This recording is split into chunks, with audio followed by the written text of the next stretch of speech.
People, Deluded, I'm back again. Good evening to all of you out there, and I hope you're well and safe. We know with the football being obsolete, at least for the foreseeable future, there's not much to speak about. But I have some things to get off my chest, and I hope you allow me to do so. So let's crack straight on with things. First and foremost, happy birthday to former Arsenal player Theo Walcott. He's turned 31 today. Obviously, he now plays for Everton. You know, he spent a large period of his life here, really. He came here at 16 years of age for, what, 5 million initial deal, rising to around 12. And he left a man. He left a married man, obviously facial hair, England international, FA Cup winner. He's gone from a teenager to a man. He's had life experiences outside of Arsenal, but Arsenal was a constant for a while. So, listen, Theo Walcott's a difficult subject, and it's a love-hate sort of one, because for me, I liked Theo Walcott as a footballer. Let's not sit here and lie. For me, he was incredibly frustrating. He was better than people give him credit for. You look at his highlights reel. He scored some good goals and against some good teams, and I think he was a decent player. The one thing that moves people is, did he hit his potential? And this is why this is a pet peeve of mine, not for Theo's, but it's a lesson for expectations and rhetoric and you know, things that we place on players and narratives that they might not be there. This might have, excluding injuries and obvious bad things, but this might have been as good as Theo Walcott was ever meant to be, sort of thing. So I do think there was unfair expectations to a degree placed on his shoulders. I do think he did fail to kick on a bit, because for me as a fan, growing up seeing Theo Walcott, it was always 1 minute I want to be striker, then I want to be, which you are, a winger. And I think for me, in his best, he was a rotation / plan B option. It would have been lovely to have a balanced squad and Theo to come off the bench and stuff like that. That being said, like I said, his goal scoring record, I don't have it to hand, isn't the worst, and he scored some big goals and done some decisive stuff for our team. And he's won stuff, and he's an Arsenal lad. His career's a bit at a crossroads now, because he's turned 31. Forgive me if I'm wrong, and I don't know if there's extensions in his deal, but he's actually contracted until 2021 at Everton. Would they give him a new deal? Is he necessarily playing like someone they should give a new deal? Because he's got to go and seek a 2, maybe 3-year deal. Is a move to Southampton back on the cards? I don't know. But looking at his statistics, in 22 games in the league, I believe he's got 2 goals, 2 assists, 1 goal. That could be all comps, but it's courtesy of transfer mark. Either way, statistics or not, you know, that's not the output of a Premier League winger or a team like Everton that want to break into the Champions League, people. Apologies. But yeah, shout out to Theo Walcott, man. And yeah, man, it's been an interesting journey, because this is a man who at 14 years of age had a night deal, 16 years of age moves to Arsenal and whatnot. And yeah, man, he made a good deal of things anyways, man. Regardless of what's said, would you say his time at Arsenal was a success? Of course, man. And yeah, man, 2012-13, wasn't he top goal scorer for us? I could be wrong, but one of them years there, he was pretty outstanding, really. Moving away from that, and I know journalists are bored these days with not much to talk about or write about. You never know, it could come back to hit me, but apparently both Tottenham and Arsenal are 2 Premier League teams with a big interest in signing Lovern. Now, I'm not going to criticise the player, I'm not going to disrespect him, but he's not of the standard of a team that aspires to one day be where Liverpool are right now, or become a consistent top four player, in my opinion. You just speak to Liverpool fans about Lovern. Sometimes he's been judged unfairly, but at times he's just not of the standard. I know he thinks he's a top quality centre-half the way he speaks, and at the end of the day, he's a Premier League footballer, soon to be Premier League winner, and he's won champs, technically, things I'll never do in my lifetime, so he can talk nonsense to me, but we all know he's not levels, people. Apparently both teams could move for him in the summer. The report goes on to say both teams could move for him in the summer. Obviously, he's 30 years of age and he's only started 9 games. I think it's nonsense, but what sense does it make signing him? He's 30. Like I said, if his agent's worth his weight in gold, he should be trying to get his client a 3-year deal, 2-year with an option of a 3rd. Even a 2-year deal would be pointless for Arsenal, because listen, we've already got numerous centre-halves on the book, young, old, whatever. We've already got contractual issues with the sense of Socrates, Mustafi and Luiz. 3 players for different sort of things we can talk about, but contracted until 2021. And they're of the similar age to Lovern. Why add him to the mix? If we're going to add more problems at centre-half, it might as well be a quality addition, someone that's better, someone that's, whether they're sourced for 50 million, great. We all like high-profile star players, or scouts do their job and identify a quality centre-half or someone that can grow into that. That would be perfect for us, but I don't think Lovern is either, really and truly. So yeah, man, you just listen to our Liverpool fans speak on him, and to be fair, I'm not going to disrespect him. I just think this is nonsense. I don't know, this could very much be truthful, but I just think it's all nonsense. Moving away from that though, from Theo Walcott and Dejan Lovren, let's talk about Lucas Torreira, who is obviously out for a significant period of time. He said, "My examinations went well. In 8 or 10 weeks, I'll be able to train normally. Arteta is better. He's been able to speak with us and he is improving." He also said, "I'll be able to work normally. It's difficult for the family to be away. Today I was supposed to be travelling to Uruguay, but all the flights were cancelled due to Corona." Now, obviously, Torreira is injured, and a big part of travelling to Uruguay is, you know, the rehabilitation and stuff, because it's a lonely ride, and home comfort might serve him right. But he's been unable to do that, both, I assume, because he's a first-team member and what's happened with Arteta and testing positive for the coronavirus. And even if he was well, flying to Uruguay would be a myth because flights are being cancelled. You even heard a Spanish flight, I heard people, was en route to wherever it was going and it turned around. It's a madness. It's quite simply a madness. So, yeah, man, it's a tough time for Torreira and the rest of the boys and whatnot. He also said in the UK you can't find toilet paper or gel alcohol in supermarkets, and I'd say it's a humbling experience for everyone of all walks of society, regardless of what class you are, because unless you're like the elites, and I'm talking Parliament, Rothschilds, the Queen, and let me stop before they take me out when I'm walking down the street, but these sort of people, it doesn't matter how much money you have, you're going to be part of this mad thing. You're seeing in Spain, private patients are being turned away from private hospitals and that. Unless you're part of the real elite, that secret society thing, I'm not saying this is to Torreira or anyone, but this, what's going on, just not away from the illness but to do with the illness, is a humbling experience. You're seeing people pushing old people in videos to get toilet paper and they've got like 10 in their hand, and I think human beings were wonderful people, but I don't like to see things like this. But for people that live in La La Land and assume the world is all bubblegum and ice cream, it's not. You see what's going on. And you see what, and you hear Boris Johnson even speaking today. I can't even blame people for panicking and whatnot, because he's giving the tone like, I don't give a F about you lot, really. Like, my thing is different. The way the blasé and lazy language and lack of urgency, do you think his elderly parents and his elderly people them are suffering? Do you think he's got that approach? They've probably got every vaccine known to man and things. It's sad, people, but we're going off topic, man. It's nice to hear that from Torreira. I do think I saw some additional comments in relation to this, people. I've seen various comments as they've become available, because I believe the source of this is Uruguayan radio. You know I weren't watching that, people. Really and truly, or listening to Uruguayan radio. Can I even speak Spanish? I'm trying to learn that. It's actually on one of my New Year's resolutions and I ain't started, so I need to get onto myself. But carrying on, he said, "The truth is that we didn't expect this virus to reach the club, the locker room. Mikel Arteta is better, he's been able to communicate with us and he's improving. In recent days, many cases of corona were discovered in London and people were nervous. I'm quarantined at home working on my own recovery. Arsenal will collaborate with everyone so that we can continue working individually in our homes. I'm still wearing the boot." So yeah, he's still wearing his boot. He's still got some rehabilitation or fitness training to be doing.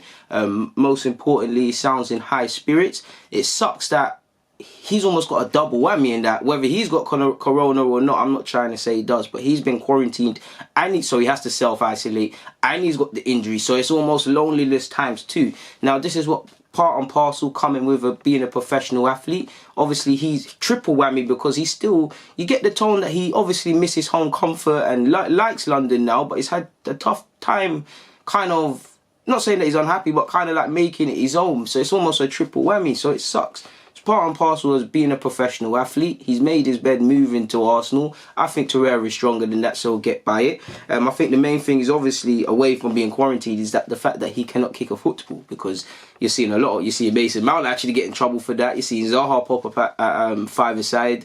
You see bare players just doing right. Milner's taking a mick out of himself and rashing teas.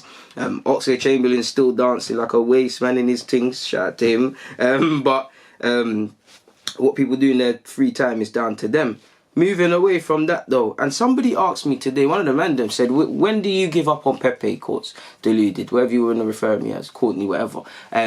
He said, when do you give up on Pepe? And I was like, what do you mean? He's like, he was like to me, I hear what you're saying, I hear all the, he needs to, there's constructive criticism that he needs to face and things he needs to add into his game and stuff. And he has had some bright moments, and we acknowledge that, we can't write a man off after 6 months of season. We can critique his performances and ask fair questions, but you can't just write a man off really, and truly, and whatnot. But he said, at what point do you, obviously with acknowledging that, do you think, nah, it's a dud sort of thing? And it got me thinking really to think about this and put my thoughts into a video. I'm not prepared to give up on a man yet. Like I said, constructive criticism. I think he's a good player. I think one thing I want to see him do is shoot. It's not rocket science. You don't shoot, you don't score. I don't know for the statistics and stuff, but common logic, the more shots you take, the more you score. And I think he can be devilish off that right-hand side, because he likes to come inside a lot, but when he comes off that right-hand side or goes down the flanks, they can't stop him. Obviously at times, especially at being at the Emirates, he's dancing past bare man and your heart's in your mouth as you think, shoot. It's like, brother, shoot, man. Like, shoot, fam. You're not in a rave. Shoot, bruv. Like, Pepe is sick, man. I got a lot of time for his technical qualities. But there are some constructive criticisms. Defensively, he looked a bit shaky. He seems to be moving in the right direction in that. Technically, I think they're still adapting to his teammates and whatnot and being on wavelengths, but I think he's shown his technical qualities.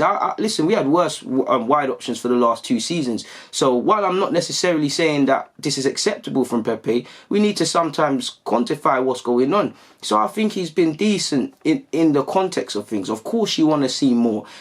For me, the next step is obviously to shoot more. For me, it's obviously as well to link up better with your teammates, not go into useless areas with the ball. Actually, dribble less but more effective, really and truly, because I think that's what he needs to realise. It's just about goals and assists, really. That's what you need to do.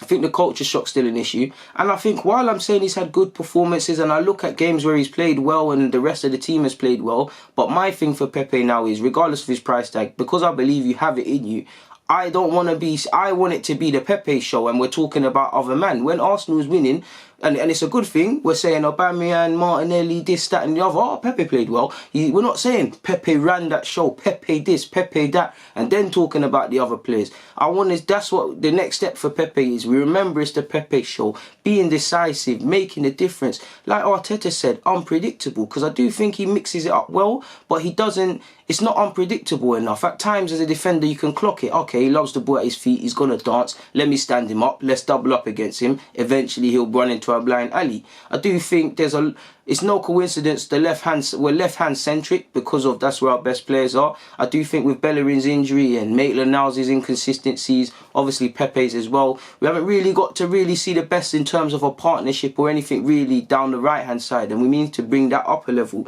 I think Pepe's done okay, people, really and truly, but for me, he's turning 25 in May. I'm a month older than you, born in the same year. You're turning 26 in a couple of years. I want to see him becoming that sort of player. I'm not here for world class in these things. I want him to be minimum 10 goals, 10 assists and above sort of thing. Difference maker, electrifying. I think he's got that. I'm not saying he's going to be legend, be the best, be this and that. I think he's simply got more than he's showing, sort of thing. So yeah, he's going in the right direction in me. I'm trying to scroll to while I was making this, because looking at him, people, he's never really been that prolific, and Leo is only the last 2 years, 18 months he really took it up a level, so he's still developing. It's not the worst of stats. In 79 apps for Leo, in fact it's quite good. 79 apps, 37 goals, 17 assists, quite a good play. For Arsenal, he's got 32 appearances, 6 goals and 8 assists in all competitions. In the Premier League in total, 24 apps, 4 goals and 6 assists, so he's contributed to 10 goals in 24. Clearly, I'm trying to save him a bit, car. Let's be honest, that one there sounds a bit nicer, innit, people? But there's obviously a lot more to do. But who was really putting... I'm not praising it, but what other wingers were really giving us 4 goals, 6 assists last season, excluding a couple? So he's got a lot of developing to do, people. If we look at the minutes played and our top goal scorers, he's our 4th top goal scorer. And as a wide man, looking, with the exception of Martinelli, because we never expected him to excel this much, to be second only to Lacazette and Aubameyang, with the context of us lacking of scoring goals and obviously players' form and whatnot, there's something there, clearly. The worrying things are things where he needs to improve is because this is courtesy of BBC. Looking at the minutes per goal, his minutes per... Obviously, he's a wide man. But regardless of Lacazette's form, and he's been in and out of the side, Lacazette's minutes per goals is less than Pepe's. Pepe's is 315, Lacazette's is 118. And Pepe's played more minutes than Lacazette. Like I said, 6 goals, 8 assists all comes from Pepe. Laka's obviously got 9 and 3 assists. Gabriel Martinelli's got 10 goals in all comps and 2 assists. And Aubameyang's got 1 solid assist, but he's got 20 league goals and 20 goals scored. Sorry, people, I got a bit gassed. But so it's, to be honest, on the face of things, there's clearly something to work with. Like I said, he's our 5th top goal scorer. He's nowhere near as bad as people make out. Is he frustrating at times? Of course. Do you want to see a bit more? Of course. Is there a cloud of doubt in everybody that, okay, the longer it goes on and the more we say take time and this thing, we hear that, but the longer we don't kind of see it, does it become more nerve-wracking? Okay, cool, yeah. For me, I'm prepared to give him this season to learn. I really want to see him hit the ground next season running from August. I'm not saying you must score and assist every game, but I want to see a different Pepe. I want to see what I've seen in bursts against Liverpool, against Van Dijk away from home, or when he didn't finish off the chance against Sheffield United, but it was a good little dribble on the counter. There's little pockets, and obviously he scored in the Europa League, and his biggest highlight is probably his goal against United for the context. And in recent weeks, who was it? Was it Everton or Newcastle? He set someone up with a header, lovely ball on the sixpence. He's been coming into his own, but you want to see a bit more, people, man. I think he can definitely be more influential. I do think he could be a hub of the team in the same way Aubameyang stands up to be counted. I think Pepe can be more of a leader, less of an assistant sort of thing. In the same way you used to see Alexis Sanchez setting it from the minute he was gassed. You remember, that's one reason we fell in love with Alexis. On top of being excited and a Duracell battery, for me, Alexis was just on it from the start. Like, he was just not necessarily chasing things down. He just had an aura about him that I'm here to win this thing. If you give me the ball, I'm making the difference. I get that with Aubameyang. It don't matter where Aubameyang's playing. You know what he's on. I think Pepe's a good player, but do I feel Pepe right now is that difference maker? I feel he can get us out of a tough spot. The eyes are telling you no, but I think he's got it in him. So for me, he has to hit the ground running in August. You probably have until September, October before I'm not saying, again, along the journey, we're going to constructive criticise the guy, but that's when I really start to go, oi, you know, it's a mad thing. Because I guess my curse is I take too long to give up on players. I'm not saying it's a good or bad thing or whatever, but I think there's something in Pepe personally, people. It's just down to him to realise it, really and truly. Like, there's nothing I can say. I can talk about it till I'm blue in the face. It's down to him. He's the one playing, sort of thing, people. But I think there's definitely something in the guy, people, really and truly. On that note, though, I'm not going to bore you lot anymore. I'm going to get out of here. People, thank you for watching and rocking. DG.